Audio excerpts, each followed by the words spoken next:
Happy Monday from a very rainy Washington, D.C. My name is Yong Kwon. Your usual intrepid host, Sang Kim, is out of the office today, but fear not, she's going to be back next week. We also have with us today KI's Vice President, Mark Tokola. Mark, thank you so much for making time for Korea This Week today. No, of course. You're intrepid too, by the way. Oh, thank you so much. Thank you. Now, we're actually very lucky to have you with us today because you spent a great deal of time in Europe during your time in the U.S. Foreign Service. And President Moon happens to be in Europe right now for an 8-day visit to Finland, Sweden, and Norway. And of course, the Korea-Scandinavia relationship is something that we wanted to talk to you about today. Of course, these are very close economic and diplomatic partners of Korea, but the trip seems to have some broader themes that go beyond just the usual diplomatic engagement between two sovereign nations. In particular, there seems to be that President Moon is focused on each stop, a theme or an issue that he's also trying to work out back in Korea. So let's just start with each of the countries. President Moon is in Finland right now, and the discussions seem to be focused around tech entrepreneurship.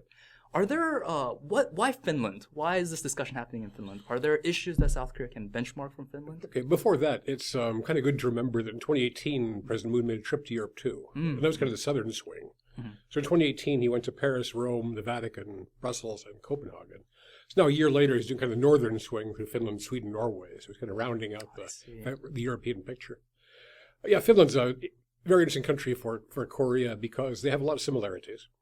You know, the two countries rank the highest in educational achievement by global standards, and there's kind of a competition between the two of them. So I think they look towards each other to see what they're doing right and wrong in education. Finland's a very entrepreneurial, high-tech country, and I think that interests President Moon in South Korea, kind of how you can move Korea more towards SMEs and technical innovation and maybe even startups. Right, and that has been a goal of the successive Korean administration. I remember President Lee Myung-mak talked about the creative economy, President Park talked about the creative economy, and President Moon, of course, is trying to get young people into tech entrepreneurship. So I think Finland will be an incredibly great model. And of course, there's also perhaps something that South Korea can learn from Finland's history with mega corporations that kind of led the country's economy. Could you speak on maybe some similarities between the role Nokia played in Finland and the role that maybe Samsung plays in South Korea? Yeah, it's an interesting question. Of course, Nokia was a startup, small company. They began by making rubber boots and rubber buckets, and they moved into high technology. 1998, it was the world's best-selling brand in mobile phones, so it was a huge success. But then after 98, they kind of crashed over the next 15 years or so, disappeared in 2013 when they were bought up by Microsoft. So what seems to have happened to Nokia was Apple. It was the introduction of the iPhone in 2007. There was kind of the doom for Nokia. Nokia did not adapt fast enough to the challenge. So their operating system wasn't in the same league as Apple's iOS. And they just couldn't adjust quickly enough. So I think the lesson from Nokia is that having a dominant position doesn't guarantee future success. Right, and absolutely. And especially with the global economy moving ever more quickly, that could happen on a drop of a hat, even for a company that seems to dominate the world economy like Samsung. Yeah, things can change quickly. Absolutely. Worth remembering, too, that Nokia wasn't Finland's only big success. Remember Rovio? This is a company that developed Angry Birds. Right, that's right. 3 students started that company in 2003. And by 2014, they had 2 billion downloads from their software. And they're still around. They're struggling a bit, but they're still active. Right. So small companies can get big fast. Right. And that's a more recent example of an innovative economy or an innovative company from Finland succeeding at a global scale. That's right. That I'm sure President Moon wants to kind of learn from and adopt back in South Korea as well. And of course, from Finland, he'll be moving on to Norway. And the official stated reason for the visit is that it's the 60th anniversary of the diplomatic relations between South Korea and Norway, official diplomatic relations between South Korea and Norway. But I feel like the timing has some broader significance. Mark, could you perhaps discuss that broader significance? Oh, it is 60th anniversary. It was in April of 59. They established relations, but also Norway is the home of the Nobel Peace Prize. Now, people have to remember that the Swedish Academy does all the other peace prizes. Not Peace Prize, Nobel Prizes, literature and medicine, and that's all in Sweden.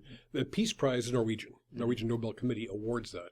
In 2000, President Kim Dae-jung gave the Nobel recipients speech in Oslo. Right, right. So that was not that long ago, 2000. So I'm sure President Moon will know that and be reminded of it while he's there. Right. And also the timing of it, the date falls on the same date as the Singapore summit That's from true. last year. So perhaps there is a little bit of emphasis on the need to re-spark the Right. inter-Korean and also U.S.-North Korean engagement. Mhm. Now also, Mark, you're a scholar of Cold War diplomatic history. Well, that's saying too much. Well, but I mean, you've it written interests quite me. a bit. Perhaps could you briefly describe also the role that Norway and Sweden in particular have played in inter-Korean engagement and diplomacy of the world with North Korea?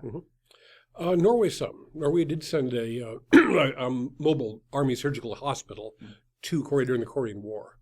And actually, it was Norwegian, they called it Normash. It was that hospital that became the National Medical Center in Seoul. Oh, okay. So that was a big up Norwegian roots. I think Norway's might have more interest now because of the shipping and maritime and environmental interests. But Sweden's got a very special role in Korean history. They were a member of the Neutral Nations Commission, set up after the war to monitor the implementation of the armistice. Sweden is the U.S.'s protecting power in Pyongyang. So if there's an American citizen in trouble in North Korea, the Swedish government looks after that citizen because we're not there as an embassy. And even more recently, when the Chonan sinking happened in 2010, a Swedish engineer was on the international investigating team for what caused that to happen. So Sweden's very active in Korea. So does that mean that when all the Warmbier was arraigned in North Korea, it was Swedish diplomats who were working with U.S. diplomats? They were they were trying to get access to him. Right. So the Swedes always make an attempt to get access to American prisoners.